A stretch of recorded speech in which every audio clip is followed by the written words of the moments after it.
देखिए हमारा जो मैथ वाला सेक्शन है वो होता है शुरू क्वेश्चन नंबर 81 से, और मोस्ट इंपोर्टेंट क्वेश्चन है भाई इसमें। आज ऐसे ऐसे क्वेश्चन है ना, आप कहोगे कि भाई मजा ही आ गया क्वेश्चन करने में, ठीक है ना। देखिए क्वेश्चन नंबर 81 शुरू करते हैं और पढ़ते हैं।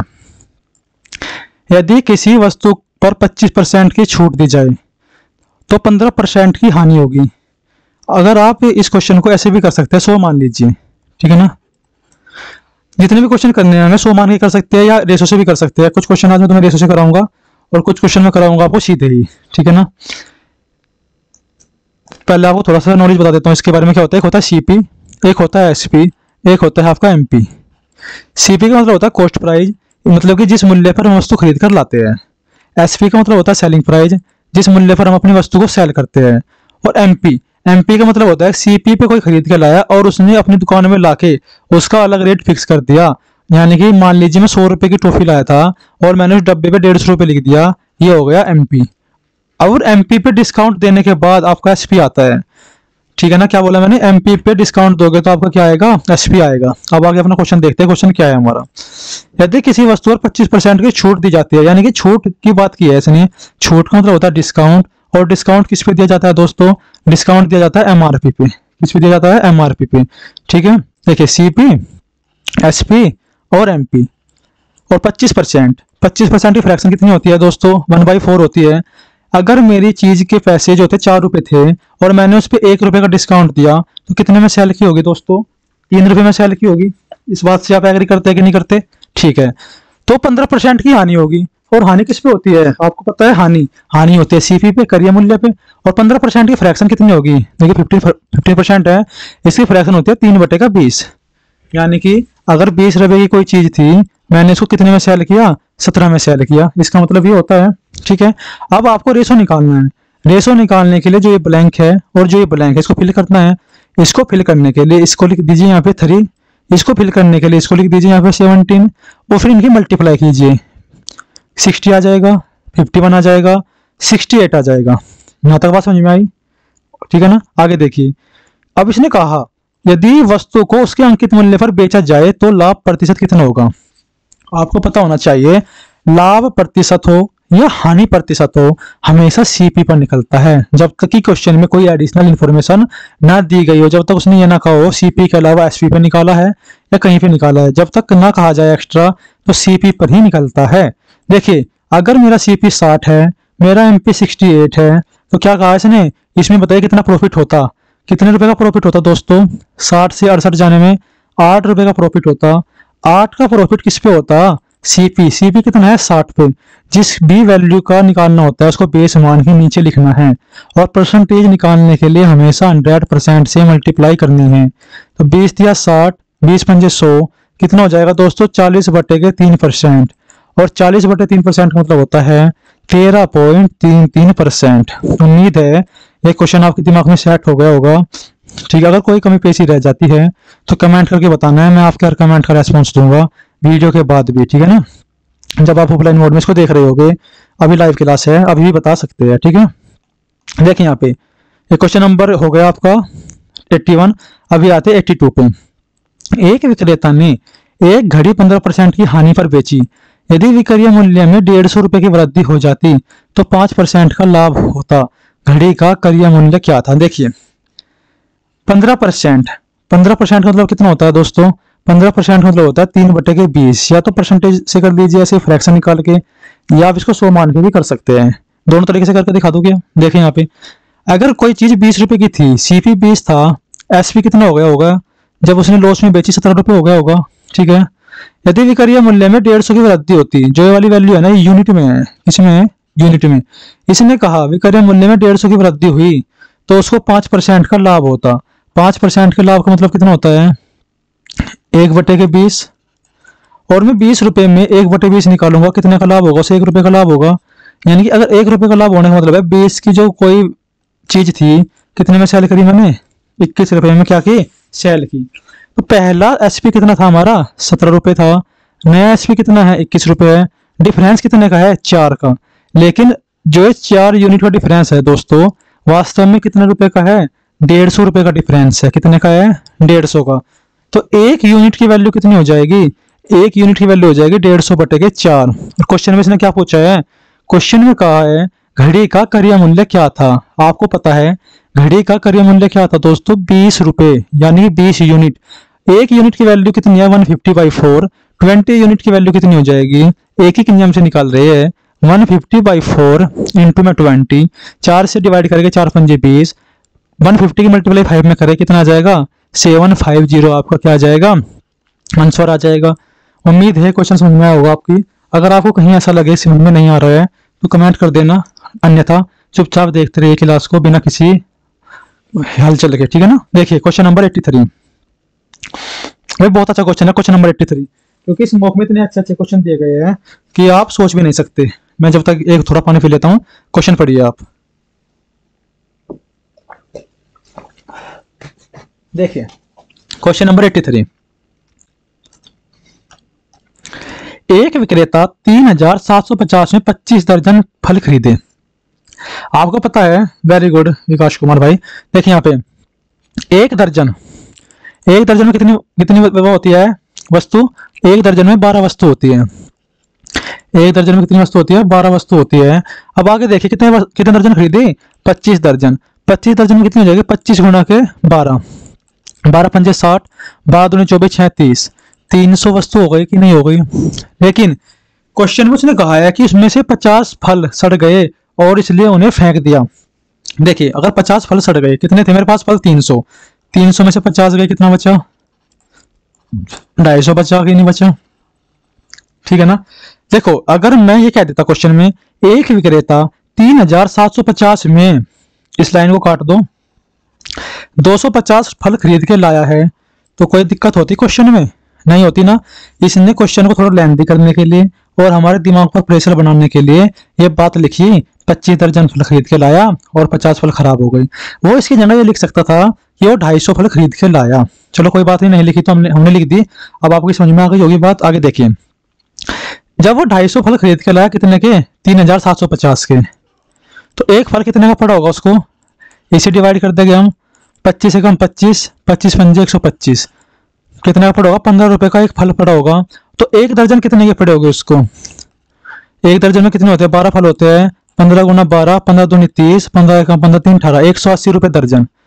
कितने रुपए दर्जन पड़े उसे, 180 रुपए दर्जन पड़े हैं। अब आगे देखिए क्वेश्चन में क्या कहा है, पूरे सौदे में 20% लाभ कमाने के लिए उसे शेष फलों को प्रति दर्जन, छोड़ो शेष फल छोड़ दीजिए, यहाँ पे ऐसे पढ़िए, पूरे सौदे में 20% लाभ कमाने के लिए उसे जो 250 फल थे, कितने % लाभ पर बेचना चाहिए उसे, या कितने रुपए में बेचना चाहिए उसे। देखिए आप पूरे निकाल लीजिए या आप दर्जन में निकाल लीजिए। क्वेश्चन में उसने क्या पूछा है, ध्यान से पढ़ना है, प्रति दर्जन पूछा है। क्या पूछा है, प्रति दर्जन।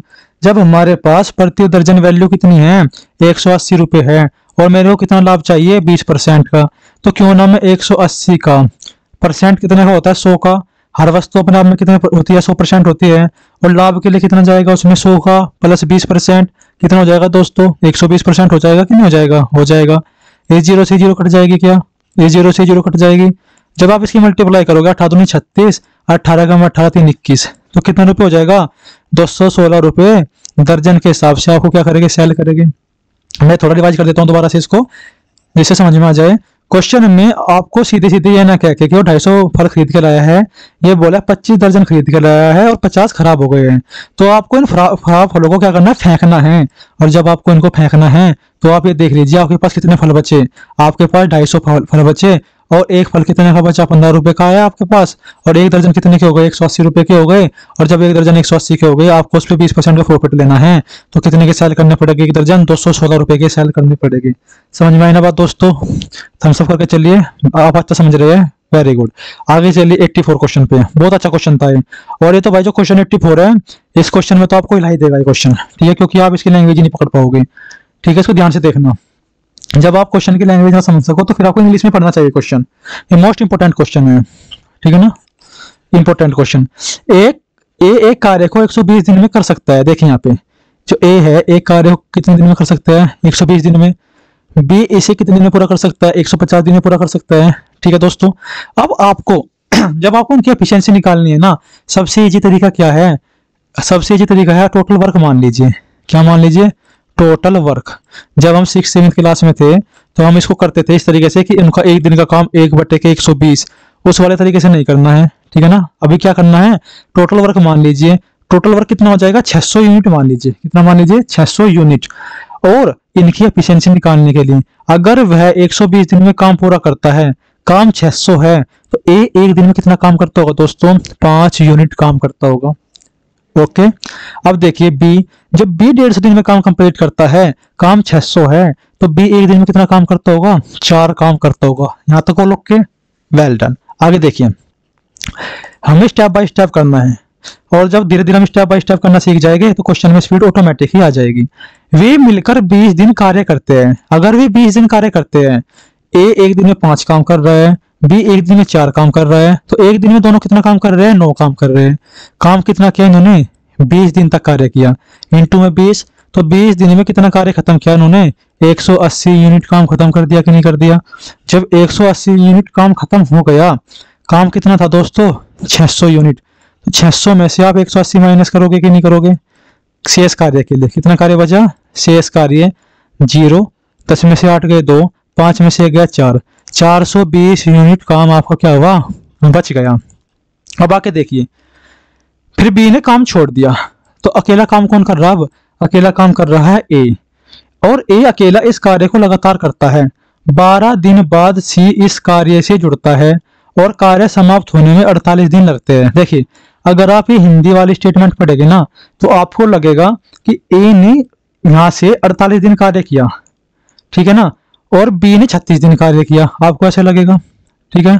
लेकिन यहाँ पर आपको क्या करना है, आपको ये वाली लाइन आपको कहाँ पे पढ़नी है, इंग्लिश में पढ़नी है। देखिए यहाँ पे, A continues working alone, C joins after 12 days, यानी 12 डेज बाद सी जुड़ गया, and the task takes 48 more days, यानी कि यहाँ से कितने दिन अधिक लगे, 12 और तो ये लगे थे यहाँ पे ए को, और 48 ये लगे, यानी कि इसने कहा जब सी जुड़ा ना वहां से 48 दिन लगे। यह बात समझ में आई ना, इंग्लिश में बात बिल्कुल ठीक है, हिंदी में आपकी समझ में नहीं आएगा, इसलिए मैं आपको इंग्लिश में लेकर चला हूँ। देखिए, तो ए ने कितने दिन कार्य किया, बी के हटने के बाद ए ने 12 दिन लगातार कार्य किया। जब सी जुड़ा, ए ने 12 दिन तो ये किया, और सी के जुड़ने के बाद कार्य कब तक चला, 48 दिन और चला, यानी सी ने भी 48 दिन कार्य किया, और ए ने 12 + 48 कितने दिन कार्य किया, 60 दिन कार्य किया। कितने दिन कार्य किया, 60 दिन। बताओ यहाँ तक समझ में आ रही है बात, आपकी नहीं आ रही है? अगर आ रही है तो मेरे को पता भी तो होना चाहिए कि ये बात आपकी समझ में आ रही है, ठीक है ना। कभी कभी थम्स अप कर दिया करो कि हाँ ओके है। देखिए यहाँ पे 60, तो ए की एफिशिएंसी कितनी है, 5, तो ए ने कितना काम कंप्लीट किया, 60 गुणा के 5, तो कितना हो जाएगा 300 काम, कितना हो जाएगा 300। तो काम कितना बचा हुआ था 420, तो 420 में से कितना काम माइनस कर दिया 300, तो काम कितना बचा दोस्तों, काम बचा 120, ठीक है। अब आप एक बात देखिए, सी यहाँ देखिए, C joins after 12 days and the task takes 48 more days, यानी कि जो 120 काम है बचा हुआ, ये किसने कंप्लीट करा, ये 120 काम करा सी ने कंप्लीट। तो सी ने जब ये 120 काम कंप्लीट करा 48 डेज में, कितने दिनों में, 48 दिनों में, तो उसकी एफिशिएंसी कितनी है, इसकी एफिशिएंसी 12 ढाई इतना 12 चौक 48, यानी कि 10/4, यानी कि 5/2। सी की एफिशिएंसी कितनी हो जाएगी, सी की एफिशिएंसी हो जाएगी 5/2। यह बात समझ में आई आपके। और जब सी की एफिशिएंसी 5/2 है, आगे देखिए क्या कहता है, सी अकेला इस कार्य को कितने दिनों में समाप्त करेगा। कार्य कितना था दोस्तों, कार्य था 600, कितना था कार्य, कार्य 600 था, 600 अगर 600 कार्य था, सी की एफिशिएंसी 5/2 है, तो इससे क्या कर दीजिए, डिवाइड कर दीजिए, 5 से आप इसको काटो कितना आएगा 120, और 120 की 2 मल्टीप्लाई करो कितना आंसर आएगा 240 डेज, इसका आंसर आ जाएगा। यह बात समझ में आई ना आपके, बिल्कुल वेल डन विकास भाई। अगर आपकी यह बात बिल्कुल समझ में आई है ना, इस क्वेश्चन को मैं आपको बोल रहा हूँ 2 बार प्रैक्टिस करनी है इसको। देखो मैंने अभी तक किसी क्वेश्चन को नहीं बोला, लेकिन इस क्वेश्चन को 2 बार प्रैक्टिस करनी है। और जो एक हिंदी वाली है, हिंदी वाली लाइन को मत पढ़ना, इंग्लिश वाली लाइन को पढ़ना, या इसमें ऐसा कर लेना, और कार्य समाप्त होने में और 48 दिन अधिक लगते हैं, या एंड कर लेना, या और 48 दिन अधिक लगते हैं और कर लेना, यानी कि इस तरीके से जोड़ कर रखोगे ना तो आपका आंसर हो जाएगा सही। और आपको पता होना चाहिए जब भी आप कोई एग्जाम देते हैं, इंग्लिश वाला क्वेश्चन वैलिड होता है। और जो हमारा यूपीपीआरबी के जो इन्फॉर्मेशन डली हुई है, जो उनके नियमावली है, उसमें कहा भी गया है कि अगर कोई क्वेश्चन हिंदी में गलत होता है, इंग्लिश वाले क्वेश्चन को प्रेफर किया जाएगा, और इंग्लिश वाले क्वेश्चन के हिसाब से उसमें नंबर दिए जाएंगे, ठीक है। क्वेश्चन नंबर 85 देखिए क्या है, क्वेश्चन नंबर 85 देखिए, वेल डन विकास भाई 240। मेरे को समझाना है ना दोस्त, इसलिए थोड़ा सा टाइम लगता है। एक्स और वाई किसी कार्य को 36 दिन में कर सकते हैं। देखिए एक्स और वाई किसी कार्य को कितने दिन में कर सकते हैं? 36 दिन में। वाई और जेड अब तक आपने समझ लिया होगा, हमने 3 मॉक दिए हैं। 3 मॉक में 2 क्वेश्चन टाइम एंड वर्क के और 2 क्वेश्चन टाइम डिस्टेंस स्पीड के आते हैं, यानी ये इतने इंपॉर्टेंट चैप्टर है, ठीक है ना। उनको भाई पक्का कर लो, मैं आपको बोल देता हूँ, पक्का कर लोगे ना तो 10-12 नंबर फ्री फंड में आएगी आपकी यूपीएसआई में। देखिए वाई प्लस जेड कितने में करते हैं? 60 दिन में। और एक्स प्लस के जेड 45 डेज में करते हैं। ओके, अब देखिए मैंने आपको अभी बताया कि सबसे पहले हमें टोटल वर्क का पता होना चाहिए कि टोटल वर्क है कितना। क्वेश्चन इतना आसान हो जाएगा कि जल्दी से जल्दी कवर कर लेंगे इसको हम। फिर देखिए यहाँ पे टोटल वर्क निकालने के लिए क्या करोगे? एलसीएम लेना पड़ेगा इसका। तो एलसीएम कैसे लोगे? इसको ब्रेक कर लीजिए। कैसे कर सकते हैं भाई? 3 चौक 12 36, ठीक है ना। और 60 को कैसे ब्रेक करोगे आप? 20 या 60 होता है, 4 पंजे 20, 20 या 60। 45 कैसे होता है? 3 3 5। देखिए जब आप एलसीएम लोगे इनमें दोनों में 3 3 तो आ ही जाएगा यहाँ पे, इस तरीके से 4 भी आएगा और 5 भी आएगा। देखिए यहाँ पे 4 या 12 या 36, पहले वाला कवर हो गया। 60, 5 चौक 20 और 20 या 60 45, 3 या 9 5 45, यानी कि सब का सब कवर हो गया। हमने एलसीएम भी ले लिया सीधे ही। हमें एलसीएम भी सीधा लेना आना चाहिए दोस्तों, और हमें अपने क्वेश्चन को अलग अलग तरीके से करना आना चाहिए। कोई कोई क्वेश्चन ऐसा होता है कि फंस जाता है, और अगर दूसरा तरीका नहीं आता तो फिर क्या होता है कि हम उसको छोड़ने पर मजबूर हो जाते हैं। देखिए यहाँ पे 36, जब आप इसको 36 से डिवाइड करोगे, टोटल वर्क को 36 से डिवाइड करने का मतलब ये होता है आप इसकी एफिशिएंसी निकाल रहे हो कि ये एक दिन में कितना काम कर रहे हैं। 4 या 12 या 36 कितना काम कर रहे हैं? 5। 60 से डिवाइड करोगे, 5 चौक 20 या 60 कितना बचा? 3। 45 से डिवाइड करोगे, 3 या 9 5 45 कितना बचेगा? 4। ठीक है, अब आप एक बात देखो, x प्लस वाई यहाँ लिख देता हूँ। x प्लस वाई की एफिशिएंसी कितनी है? 5। y प्लस जेड की एफिशिएंसी कितनी है? 3। और x प्लस जेड की एफिशिएंसी कितनी है दोस्तों? 4। ठीक है, अगर मैं इनकी कंबाइन एफिशिएंसी निकालूं x plus Y plus z की, हाँ ठीक है दोस्त विकास कुमार, वेल डन। साथ में देखिए यहाँ पे, तो देखिए यहाँ पे 1x 2x 2y 2z कितना हो जाएगा? x प्लस के y प्लस के z, 5 या 3 8 और 4 12, x plus Y plus Z, इन तीनों की एफिशिएंसी कितनी हो जाएगी? 6 हो जाएगी। ठीक है ना। अब क्वेश्चन में क्या कहा है? अकेले x उसी कार्य को कितने दिनों में पूरा करेगा। अगर हमें x चाहिए तो x की एफिशिएंसी पता होनी चाहिए। ओके, देखिए यहाँ पे y प्लस जेड की एफिशिएंसी कितनी है? 3। तो यहाँ पे पुट कर दीजिए x plus 3 is equal to 6। x बराबर कितना आ जाएगा दोस्तों? 3 आ जाएगा, और x बराबर 3 आ जाएगा तो एफिशिएंसी कितनी हो गई? इसकी एफिशिएंसी हो गई 3, और टोटल वर्क होगा जितना भी है यहाँ पे देखिए कितना है? 5 चौक 20 या 60 या 180। टोटल वर्क को एफिशिएंसी डिवाइड करने पर आपको क्या आ जाएगा? टाइम आ जाएगा।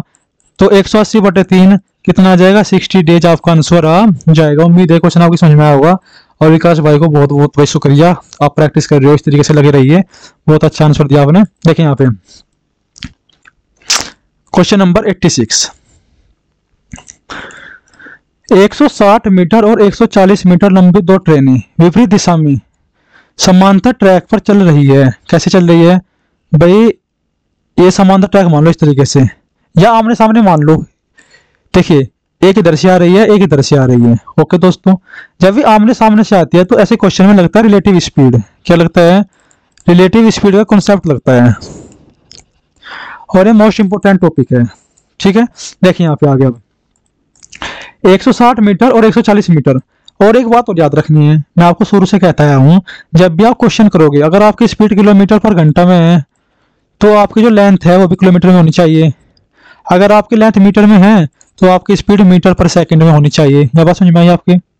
ठीक है, यानी कि यूनिट सेम होनी चाहिए, क्वेश्चन आसानी से हो जाएगा। आंसर हमारा सेकंड में दे रखा है, तो हम क्या करते हैं, जो ये हमारी स्पीड है इसको मीटर प्रति सेकंड में कन्वर्ट करेंगे। लेकिन कब करेंगे? एक बार रिलेटिव स्पीड में इसको कन्वर्ट करने के बाद। उन्होंने कहा है एक दूसरे को पार करने में कितना समय लगेगा। एक दूसरे को देखो, मान लो एक ट्रेन ये है और एक ट्रेन ये है। जब ये एक दूसरे को पार करेगी ना, ये एक दूसरे को पार इस कंडीशन में करेगी जब ये ट्रेन ऐसे हो जाएगी, ऐसे, यानी कि टोटल इनकी लेंथ आपस में जुड़ जाएगी। तो टोटल लेंथ कितनी हो जाएगी इनकी? 160 प्लस के 140 कितना आ जाएगा? 300 आ जाएगा। क्या?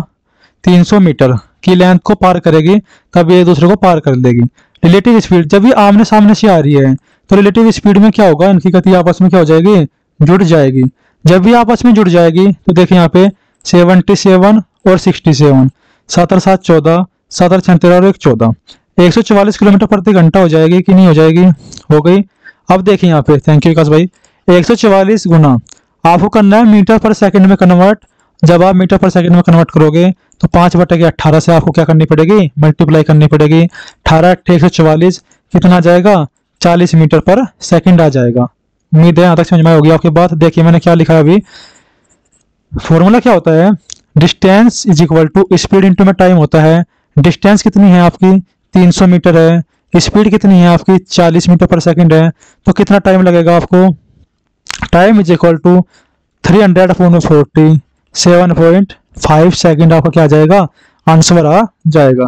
समझ में आई ना बात? बहुत बढ़िया। आगे देखिए 7.5, क्वेश्चन नंबर 87। 13, 26 और 52 के लघुत्तम समापवर्तक और महत्तम समापवर्तक का अनुपात कितना है? देखिए 13 चौका 52, 26 दूनी 52, एलसीएम तो हो जाएगा इसका 52, और ये 13 से कटता है, इसका एचएफ हो जाएगा 13, इनका रेशो कितना हो जाएगा? 4:1 होगा ना सीधा आंसर। ठीक है ना?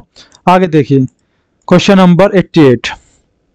यदि संख्या 72864 और इस तरीके से यहाँ पे स्टार और डॉलर है, 8 और 5 दोनों से विभाज्य है, तो क्रम से ये स्टार और डॉलर के स्थान पर कौन से अंक आने चाहिए? देखिए यहाँ पे जो आपके डॉलर की वैल्यू है ये तो 0 हो सकती है या 5 हो सकती है। आपको पता है अगर किसी भी संख्या का इकाई का अंक यानी कि यूनिट डिजिट 0 और 5 में से कोई भी एक है तो वह संख्या 5 से डिवाइड हो जाएगी। लेकिन यहाँ पे देखिए कोई भी 0 नहीं है तो ये तो ऑप्शन नहीं होगा, सबसे पहली बात। अब देखते हैं यहाँ पे तो संख्या क्या क्या बन सकती है। देखिए 72864 स्टार 0, एक संख्या तो ये हो सकती है आपकी 72864 स्टार 5, आपकी एक संख्या ये हो सकती है, यानी कि आपकी दो संख्या बन सकती है ये। अगर आपकी दो संख्या बन सकती है और आपको किस किस से डिवाइड करना है? आपको करना है 8 से और 5 से। देखिए आपने 5 वाली कंडीशन तो फुलफिल कर दी है, अब आपको 8 वाली कंडीशन फुलफिल करनी है। देखिए अब आप क्या रख सकते हो? अगर आपने 0 रखा, क्या रखा आपने? 0, तो यहाँ पे 4 रख सकते हो या 2 रख सकते हो, ऑप्शन के हिसाब से चलेंगे, हम ज्यादा नहीं करेंगे। देखिए यहाँ पे अगर मैंने मान लो 2 रखा यहाँ पे तो ये कितना बन जाएगा? 420 बन जाएगा। या अगर मैंने 4 रखा तो कितना बन जाएगा? 440 बन जाएगा। और मैंने लास्ट के 3 डिजिट क्यों यूज किए?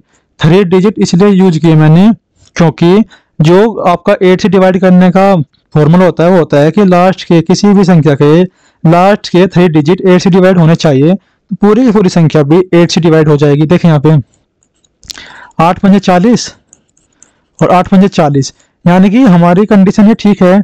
अगर मैं इसको काटता, ये कटेगा नहीं बिल्कुल भी, तो यानी कि ये होगा नहीं, ये वाला ऑप्शन भी नहीं होगा। और यहाँ पे अगर मैं 4 रखता हूँ और 5 रखता हूँ तो ये भी आपका आंसर सेट नहीं होगा क्योंकि आपका ऑप्शन नंबर 2 सेट हो गया है। ठीक है, ओके। चलते हैं अगले क्वेश्चन पे, क्वेश्चन नंबर 89। एक्स का वह न्यूनतम मान ज्ञात कीजिए जो 9 से विभाज्य है। 9 से विभाजित का नियम आपको पता ही है दोस्तों कि किसी भी संख्या के सभी अंक 9 से डिवाइड हो जाने चाहिए, वह संख्या पूर्ण रूप से 9 से डिवाइड हो जाएगी। तो देखिए यहाँ पे सबसे पहले अंकों का जोड़ कीजिए, 7 और 7, 7 और 5 कितना होता है? 7 और 5 12, 12 7 कितना होता है? 19 और 1 20, 20 और 6 26 होता है। और 26 क्या होता है? 26 के भी अंकों को योग कर लीजिए, 2 + के 6 कितना होता है? 8 होता है। और 8 को अगर आपको 9 से डिवाइड करना है तो इसमें क्या ऐड करूं मैं? 1 को ऐड करना पड़ेगा, जिससे संख्या क्या हो जाएगी? 9 से डिवाइड हो जाएगी। तो यानी कि इसका आंसर कितना हो जाएगा? 1 हो जाएगा। बहुत अच्छा दोस्तों, आप अच्छा सीख रहे हैं और अपने दोस्तों में भी शेयर कीजिए इसको, ठीक है ना। देखिए यहाँ पे क्वेश्चन नंबर 19 स्टेटमेंट दी गई है और मैंने आपको ये इसके 2 टॉपिक मतलब कि जो क्वेश्चन है स्टेटमेंट वाले, मैंने आपको सीधे करने का तरीका सिखाया है। पिछली क्लास में भी सिखाया था, उससे पहले क्लास में भी सिखाया था। उसमें सिर्फ 2 स्टेटमेंट थी, आज 3 स्टेटमेंट का खेल है।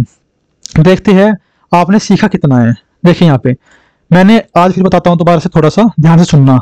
मैंने कहा था, मैंने पिछली 2 क्लासों में आपको बताया है, जहाँ भी ऑल शब्द यूज होगा उसको मैं 100 कहूंगा, जहाँ भी सम शब्द यूज होगा उसको मैं 50 कहूंगा। अगर पॉजिटिव स्टेटमेंट है और ऑल लिखा है तो ये 100 होगा सब्जेक्ट, और ऑब्जेक्ट हमेशा 50 होता है।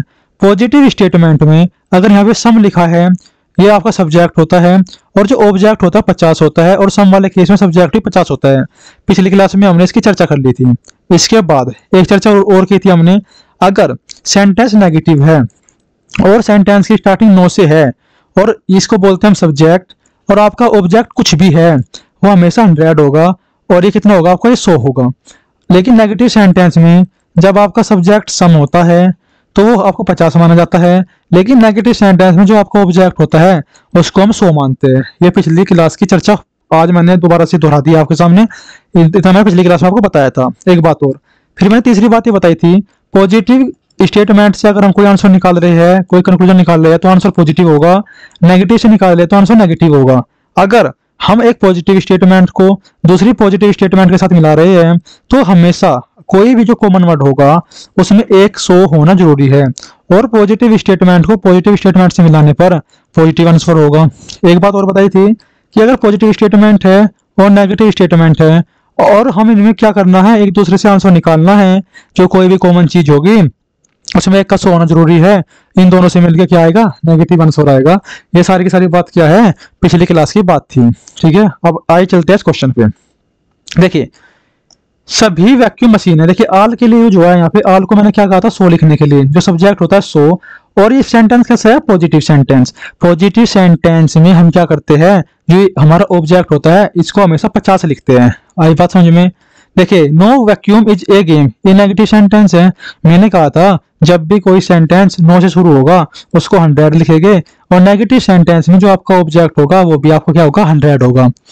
ऑल गेम्स आर टॉयज, ये क्या है, आपकी प्लस स्टेटमेंट है। ऑल को मैंने क्या बोला, आपको 100 लिखना है, और पॉजिटिव स्टेटमेंट में जो आपको ऑब्जेक्ट होता है 50 होता है हमेशा।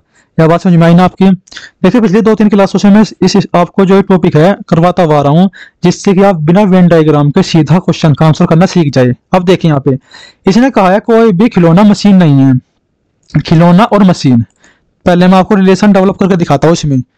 देखिए, ऑल वैक्यूम मशीन यहाँ पे है पहली स्टेटमेंट में, और दूसरी स्टेटमेंट में क्या कॉमन है, वैक्यूम कॉमन है ना। और मैंने कहा था इन दोनों में अगर कोई कॉमन है, किसी एक के पास 100 होना चाहिए। दोनों के पास 100 है तो बहुत अच्छी बात है, लेकिन अगर किसी एक के पास 100 है तो तब भी चल जाता। इन दोनों से मिला के कितना आंसर आएगा आपका, नेगेटिव आंसर आएगा। कैसा आंसर आएगा, नेगेटिव। अब आगे देखिए, no vacuum is a game, यहाँ पे गेम है और यहाँ पे क्या गेम्स है। जब यहाँ पे गेम्स है, दोनों में कॉमन आ गया, और कॉमन आ गया तो यहाँ माइनस है, यहाँ प्लस है, इन दोनों से मिला के क्या आएगा, नेगेटिव आंसर आएगा। जब इसका रिलेशन इसके साथ है, देखिए जब पहली स्टेटमेंट का रिलेशन सेकंड के साथ है, सेकंड का रिलेशन थर्ड के साथ है, तो automatically first second and third का रिलेशन आपस में हो जाएगा। ठीक है ना दोस्तों।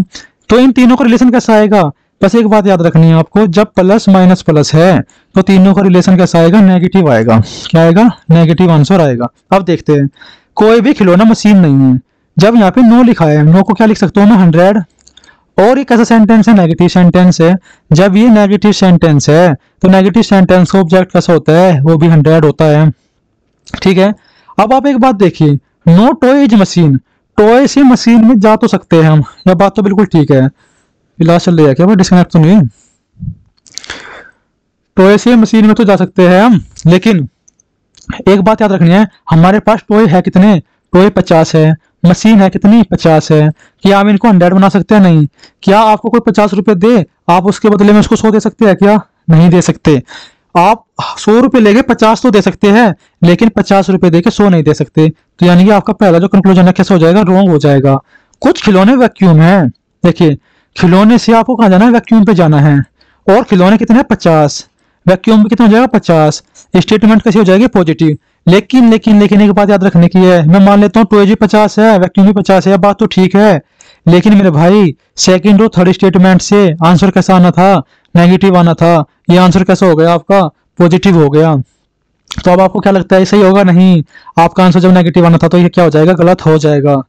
ठीक है ना, बहुत अच्छा। ये आंसर दिया था विकास ने कि नन ऑफ दीज, तो इसका आंसर हो जाएगा नन ऑफ दीज। देखो, मैं उम्मीद करता हूँ कि जो मैंने आपको ये तरीका सिखाया है आपने इसको सीखा होगा, और पिछले 3 क्लास से मैं इसको सिखाता आ रहा हूँ। उम्मीद है अब आपने इसको फाइनली ग्रैप्स कर लिया होगा। अगर आपने अभी तक नहीं सीखा है तो इसमें आपकी बहुत बड़ी गलती होने वाली है, क्योंकि अगर आगे आने वाले मौके में मैं इसको नहीं सिखाऊंगा, सीधा ही आंसर करूंगा। ठीक है। देखिए आज मैंने यूपी पुलिस एसआई दरोगा का एक मॉक डाला है रिकॉर्ड करके बिना बोले, मतलब कि जिससे कि आप उसे जाके यूट्यूब पे अटेम्प्ट कर सको, ठीक है ना। ये टेक्स्ट बुक का मॉक है, मॉक नंबर 8 था ये, जो टेस्ट सीरीज पे हम परचेज कर रखा है हमने उनका कोर्स। तो जाके देखिए, इसको अटेम्प्ट कीजिए और आपका जो स्कोर कार्ड है वो लास्ट में है, मतलब कि जो आंसर किया है मैंने लास्ट में डाली हुई है, 80 मिनट 70 मिनट के आसपास का होगा, देख लेना इसको जाके, ठीक है ना, अटेम्प्ट कर लेना। अच्छे क्वेश्चन है इसमें। क्वेश्चन नंबर 91 इंपॉर्टेंट क्वेश्चन है, क्वेश्चन नंबर 91 देखिए। आप ये बताओ, आप इस क्वेश्चन को करने में कितना टाइम लोगे? 5 सेकंड, 10 सेकंड, 15 सेकंड या 20 सेकंड? बताइए मेरे को कितना आंसर लोगे, मतलब कितना टाइम लोगे क्वेश्चन नंबर 91 को करने में?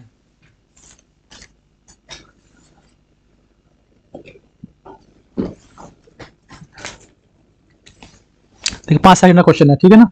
देखिए यहाँ पे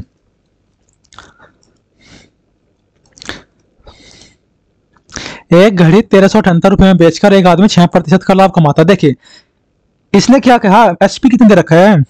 एसपी दे रखा है 1378 और SP2 बोला है इसने।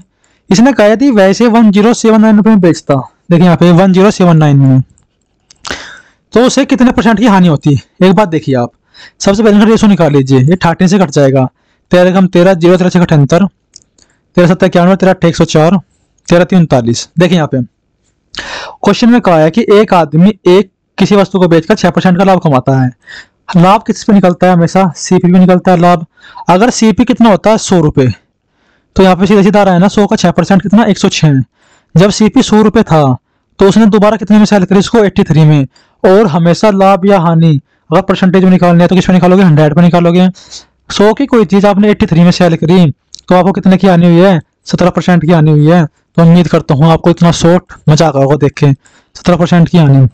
जो लोग आप इनसे कर रहे हैं, तो दोस्तों हम इनमें यार रेशो का यूज करना सीखे ना, रेशो इतना इंपॉर्टेंट चैप्टर है, हम रेशो से बड़े बड़े क्वेश्चन सेकंडों में कर सकते हैं। तो उम्मीद है कि आपने रेशो के माध्यम से शो किया होगा। कैसे किया है? 1378 का 1079 का रेशो निकाला, कितना? 106 और 83। और इसने क्वेश्चन में कहा था कि जब मैंने किसी वस्तु को 106 में सेल किया तो 6% का लाभ लिया। 6% का लाभ तब आ सकता है जब वो वस्तु 100 रुपए की हो। अगर वस्तु 100 रुपए की है तो मैंने दूसरी बार उसको 83 में सेल किया, तो कितने की हानि हुई मेरे को? 17% की आपको लॉस हुआ है। ये आपका सही आंसर था। चलिए क्वेश्चन नंबर 92 पर। यार दोस्तों शेयर कर दीजिए, देखिए आपके लिए ही प्रयास किया जा रहा है। यूपीएसआई के कंटेंट है बिल्कुल, उसके कोई भी इधर उधर कोई कंटेंट नहीं है, ठीक है ना। देखिए यहाँ पे सिर्फ यूपी वाले ही जुड़े, यूपी कांस्टेबल, यूपीएसआई, बाकी की हमें जरूरत भी नहीं है अभी, क्योंकि किसी का टाइम खराब नहीं करना है हमें। जो जिस भी फील्ड में तैयारी कर रहा है उसी फील्ड के अगर मौका करेगा तो वो बेनिफिट है उसके लिए। एक राशि साधारण ब्याज और 25% की वार्षिक ब्याज दर से 4 वर्षों में 8,800 रुपये हो जाती है। एक बात बताइए, जो साधारण ब्याज होता है ना, साधारण ब्याज प्रत्येक वर्ष समान होता है, साधारण ब्याज प्रत्येक वर्ष समान होता है। और देखिए अगर वो एक साल में 25% बढ़ रहा है, कितना हो रहा है? 25%, तो 4 वर्षों में कितना बढ़ जाएगा वो? 4 वर्षों में 100% हो जाएगा। कितना हो जाएगा? 4 वर्षों में 100% हो जाएगा। कोई भी प्रिंसिपल होगा अपने लिए कितना होता है? पूरा का पूरा 100% होता है। कितना होता है? 100% होता है। कितना होता है? अपने लिए 100% होता है। और जब उस 4 वर्षों में कितना बढ़ गया? 100% बढ़ गया, तो अमाउंट कितना हो गया होगा दोस्तों? अमाउंट जब वो 100% था, 100% बढ़ गया, तो टोटल अमाउंट कितना हो गया होगा? 200%। उसने कहा है कि 4 वर्षों में कितना हो गया? 8,800 हो गया। ये किसकी वैल्यू है? 200% की वैल्यू है। 200% की वैल्यू कितनी हो जाएगी? 8,800 हो जाएगी। और क्वेश्चन में क्या पूछा है कि प्रिंसिपल बताओ कितना है? प्रिंसिपल कितना होता है अपने आप में? 100% होता है। कितना होता है? 100%। और ये 100% कब बनेगा? जब मैं इसको 2 से डिवाइड कर दूंगा। 2 से डिवाइड इधर कर दिया, 2 से इधर कर दिया, तो 100% की वैल्यू कितनी हो जाएगी? 4400 रुपये हो जाएगी। कितनी हो जाएगी? 4400 रुपये हो जाएगी। आंसर हो गया। समझ में आई ना बात ये? ठीक है, बहुत अच्छे। बस आपको क्या करना है? रेशो का यूज करना है। आपको पता है कि जो साधारण ब्याज है प्रत्येक वर्ष समान मात्रा में बढ़ता है। जब पहले साल में 25 बढ़ा तो दूसरे साल में 25 बढ़ा होगा, तीसरे साल में 25 और लास्ट ईयर में 25 बढ़ा होगा। तो 4 साल में कितना बढ़ गया? 100%। जब प्रिंसिपल 100% था और 100% वो बढ़ गया तो कितना होगा? टोटल 200% हो गया। जब टोटल 200% हो गया, हमें निकालना है प्रिंसिपल, तो 100% तो डिवाइड करके आंसर आ जाएगा। ठीक है, चलते हैं क्वेश्चन नंबर 93 पर। देखिए उम्मीद है क्वेश्चन बहुत अच्छी तरीके से समझ में आया होगा आपके। देखिए ये क्वेश्चन मैंने अभी कराया बिल्कुल 150 से, लेकिन उसकी अब मैं एक्सप्लेनेशन नहीं करूंगा, सीधा लिखूंगा।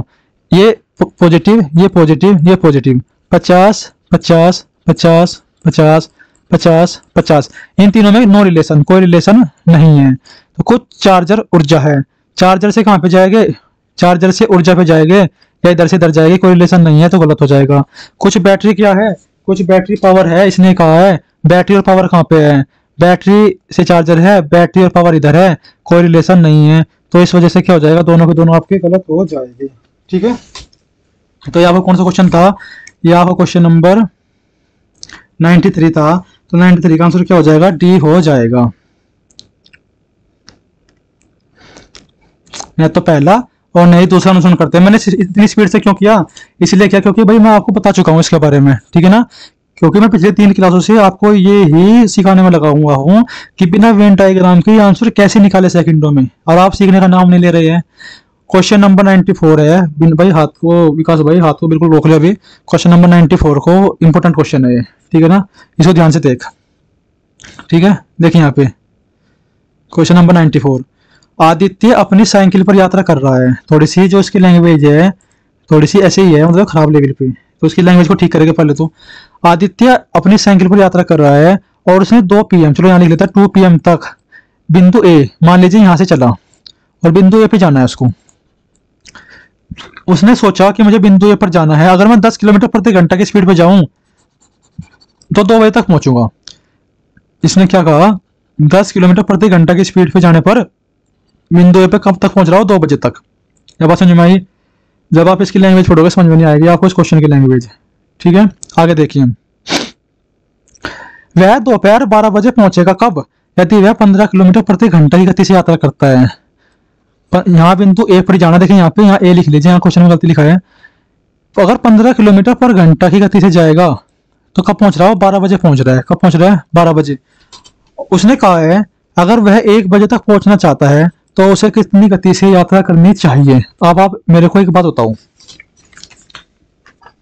इसमें क्वेश्चन में यही तो कहा गया है कि डिस्टेंस वही है, डिस्टेंस फिक्स है, और हम इस क्वेश्चन को पिछले 3 दिन से करते हुए आ रहे हैं।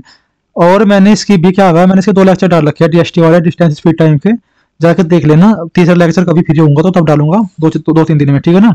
अभी आपकी मुख करा दो ये एग्जाम्पल वाले, देखें यहाँ पे इसने क्या कहा, डिस्टेंस फिक्स है दोस्तों। क्या है, डिस्टेंस फिक्स। क्या मैं इस लैंग्वेज को ऐसे बोल सकता हूँ, आदित्य 10 किलोमीटर प्रति घंटे की रफ्तार से जाता है, ठीक है, और क्योंकि उसको 1 बजे जाना है और जा कब रहा, 2 बजे, वह अपने गंतव्य पर 1 घंटा लेट पहुंचता है, बोल सकता हूं ऐसे। यदि वह 15 किलोमीटर प्रति घंटा की रफ्तार से जाता है, पहुंचना कब है उसे, 1 बजे, पहुंच कब रहा, 12 बजे, तो 1 घंटा पहले पहुंच जाता है। वह उस अपनी लोकेशन पर कितनी स्पीड से जाए कि वह 1 बजे तक आराम से पहुंच जाए। देखिए यहाँ पे, तो मैंने आपको कितनी बार फॉर्मूला पढ़ाया है इस तरह क्वेश्चन करने के लिए, डिस्टेंस बराबर S1 इंटू में S2, S1 माइनस के S2 इंटू में डेल्टा टी, कितना, वो भी घंटे में लिखना है यहाँ पे। यह बात समझ में आई आपके। तो डिस्टेंस बराबर स्पीड कितनी है आपकी, पहली 10, दूसरी स्पीड कितनी है 15, दोनों का अंतर कितना है 5, और डेल्टा टी 1 घंटा पहले, सॉरी 1 घंटा बाद में, 1 घंटा पहले, कितना डिफरेंस होगा, 2 घंटे का डिफरेंस हो गया। 5 से काटो, 5 दूनी 10, 15 दूनी 30, दूनी 60, वो कितने किलोमीटर जा रहा है, बार बार 60 किलोमीटर जाने की बात हो रही है। कितनी बात हो रही है, 60 किलोमीटर जाने की बात हो रही है। अब यहाँ पे देखिए आप, अगर वो आदित्य भाई, जो हमारे आदित्य भाई है, अगर वह 10 किलोमीटर प्रति घंटे की स्पीड से जा रहे हैं और वे 60 किलोमीटर जा रहे हैं, तो कितने घंटे में अपनी यात्रा फिनिश कर रहे हैं, 6 घंटे में। और 10 की स्पीड से जाने पर वो 1 घंटा लेट जा रहा है, समझ में आई बात। तो उसे अपनी यात्रा कितने घंटे में कंप्लीट करनी मेरे भाई, 5 घंटे में कंप्लीट करनी। अगर 5 घंटे में यात्रा कंप्लीट करनी है तो डिस्टेंस बराबर होता है स्पीड इंटू में टाइम। डिस्टेंस है 60, स्पीड निकालनी है, टाइम है 5 घंटे, और 5 से इसको डिवाइड करेंगे तो स्पीड कितनी आ जाएगी, 12 किलोमीटर प्रति घंटा आपकी स्पीड आ जाएगी। ये आपका आंसर। भाई ये मोस्ट इंपोर्टेंट क्वेश्चन है, इसकी लैंग्वेज टफ है थोड़ी, इसको 2 बार कर लेना, इस क्वेश्चन को भी पढ़ के, थोड़ा हो सके तो इस क्वेश्चन को अच्छी तरीके से पढ़ना मेरे कहने से, ठीक है ना। भैया आपका बड़ा भाई मान लो छोटा भाई, पर आपको मैं सही बता रहा हूँ, क्वेश्चन अच्छा था, ठीक है ना, इसको पढ़ लेना 2 बार। आगे देखिए क्वेश्चन नंबर 95, ये क्वेश्चन भी इंपोर्टेंट है, पुलिस चोर वाला। डिस्टेंस स्पीड टाइम इतना इंपोर्टेंट टॉपिक है ना यूपीएससी के लिए, भाई क्वेश्चन बार बार आ रहे हैं पेपर में, ठीक है। देखिए यहाँ पे 200 मीटर की दूरी। अब भाई बताओ, मान लीजिए यहाँ पे पुलिस वाला खड़ा है और यहाँ पे हमारे चोर जी खड़े हैं। इनके बीच की दूरी कितनी है? 200 मीटर। और जब चोर पुलिस वाले को देखता है, ठीक है ना, जब चोर पुलिस वाले को देखता है तो जो गैप है इनके बीच में 200 मीटर का, तो पुलिस वालों को क्या करना है, इस 200 मीटर के गैप को तो भरना है। चोर को अगर वो पकड़ ले, यहीं खड़े खड़े चोर को पकड़ ले, तो कितने मीटर का गैप है? 200 मीटर का गैप ही तो कवर करना है। चोर की स्पीड कितनी है? 10 किलोमीटर प्रति घंटा। पुलिस की स्पीड कितनी है? 12 किलोमीटर प्रति घंटा। तो भाई वही वाला क्वेश्चन होगा। मान लीजिए एक रेल इधर से जा रही है, दूसरी रेल इसके पीछे जा रही है, एक की स्पीड S1 है, दूसरे की स्पीड S2 है। जब वे एक ही दिशा में चलते हैं, समानता चलते हैं, तो रिलेटिव स्पीड निकाली जाती है। तो रिलेटिव स्पीड कितनी हो जाएगी इनकी? जब वे एक ही दिशा में जा रहे हैं, तो ये मान लीजिए चोर स्थिर खड़ा है यहीं पे और पुलिस वाला उसको 2 किलोमीटर प्रति घंटे की रफ्तार से पकड़ रहा है। 2 किलोमीटर प्रति घंटे मतलब ये होता है कि पुलिस की चाल 12 है, चोर की 10 है। 12 में से 10 गए 2, या ऐसा कह सकते हैं कि 200 मीटर चोर को पकड़ने के लिए पुलिस को 2 किलोमीटर प्रति घंटे की रफ्तार से दौड़ना पड़ा। यह बात कह सकता हूँ कि नहीं कह सकता हूँ? तो रिलेटिव स्पीड हो जाएगी यहाँ पे आपके 2 किलोमीटर पर घंटा। लेकिन इसमें क्या लॉजिक है पता है आपको? इसमें लॉजिक ये है, यहाँ पे 200 मीटर दिया गया है और आपके पास यह किलोमीटर प्रति घंटा। तो फॉर्मूला होता है आपका डिस्टेंस बराबर स्पीड इंटू में टाइम। डिस्टेंस कितनी है भैया आपकी? 200 मीटर है। स्पीड कितनी है? 2 किलोमीटर प्रति घंटा। इसको मीटर प्रति सेकंड में कन्वर्ट करो, 5/18। टाइम निकल के आ जाएगा आपका। देखिए 2 पंजे 10 होता है क्या? 10 से 1 0 गई क्या? 18 0 0 18 दूनी 36। कितने सेकंड आएगा? टाइम आ जाएगा 360 सेकंड। जब टाइम 360 सेकंड आ गया, आगे देखिए क्वेश्चन में, उम्मीद यहाँ तक समझ में आया होगा आपकी। देखिए जब टाइम 360 सेकंड आ गया और तो इसने क्या कहा, तो चोर पकड़ने के लिए किसी दूर दौड़ना पड़ेगा पुलिस वाले को। फॉर्मूला क्या होता है? डिस्टेंस बराबर स्पीड इंटू टाइम होता है क्या? तो डिस्टेंस बराबर स्पीड कितनी है पुलिस वाले की? 12 किलोमीटर प्रति घंटा, 12। लेकिन इसको जो हमारा टाइम है कहीं में सेकंड में है, तो हमें सेव यूनिट करनी पड़ेगी कि नहीं करनी पड़ेगी? किलोमीटर प्रति घंटा को किस में कन्वर्ट करेंगे? मीटर पर सेकंड में। कितना आएगा? 5/18। टाइम कितना है भैया आपके पास? 360 सेकंड है। देखिए मैं चाहूँ तो उसको रेशो से भी कर सकता हूँ, लेकिन मैं चाह रहा हूँ आपको इसका कंसेप्ट समझाना कि कैसे हुआ है, ठीक है ना। पूरा अगर हम फंस जाए तो कैसे करें इसको? 18 दूनी 36, 0 मल्टीप्लाई कीजिए, 12 पंजे 60। कहाँ गलती हुआ है? 12 किलोमीटर प्रति घंटा, 18 दूनी 36, 0 20 पंजे 100। भाई कहीं ना कहीं गड़बड़ हुई है क्वेश्चन में। देखिए यहाँ पे, अच्छा कितनी स्पीड से भाग रहा था वो? 2 किलोमीटर प्रति घंटे की रफ्तार से। यहाँ रिलेटिव स्पीड यूज करेंगे ना। 18 दूनी 36, 20 20 पंजे 100, 2 पंजे 10। देखते हैं भाई, थोड़ा सा कहीं ना कहीं कंफ्यूजन हो गया क्वेश्चन में। एक सेकंड, कितना समय आ गया? समय आ गया हमारा 360 सेकंड। तो डिस्टेंस बराबर होता है स्पीड इंटू में टाइम। तो इसमें कहा क्वेश्चन में, तो चोर को पकड़ने के लिए पहले कितनी दूर तक दौड़ना पड़ेगा?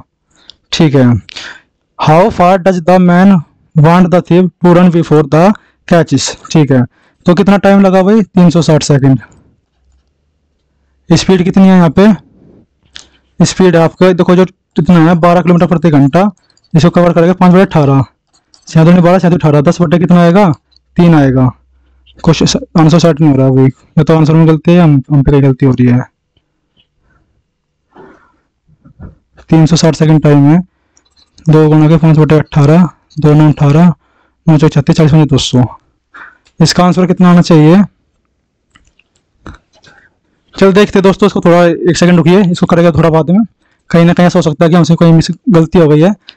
थोड़ी देर बात करते हैं इस क्वेश्चन को, ठीक है। हो सकता है कि हमसे कोई गलती हो या क्वेश्चन में कोई गलती हो, ठीक है। क्वेश्चन नंबर 96, एक बार इस अगले क्वेश्चन में चलते हैं, इसको ध्यान देना है, ठीक है। रोहित एक शूटिंग स्थल पर है और पश्चिम की ओर सम्मुख है।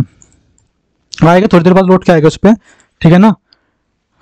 देखिए यहाँ पे जो रोहित है, रोहित क्या है? एक शूटिंग स्थल पर है और पश्चिम की ओर सम्मुख है। पहले वह 45 डिग्री दक्षिणावर्त घूमता है। दक्षिणावर्त का मतलब क्या होता है?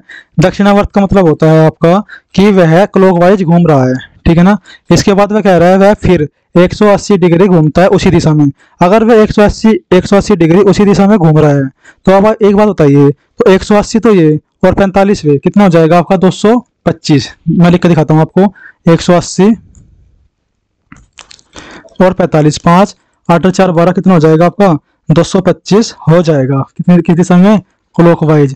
और फिर ये एंटी क्लॉकवाइज कितना 270 एंटी क्लॉकवाइज घूमता है। देखिए 10 में से 5 गया 5, 6 में से 2 गया 4, तो 45 डिग्री कितना घुमा वो, 45 डिग्री एंटी क्लॉकवाइज घुमा।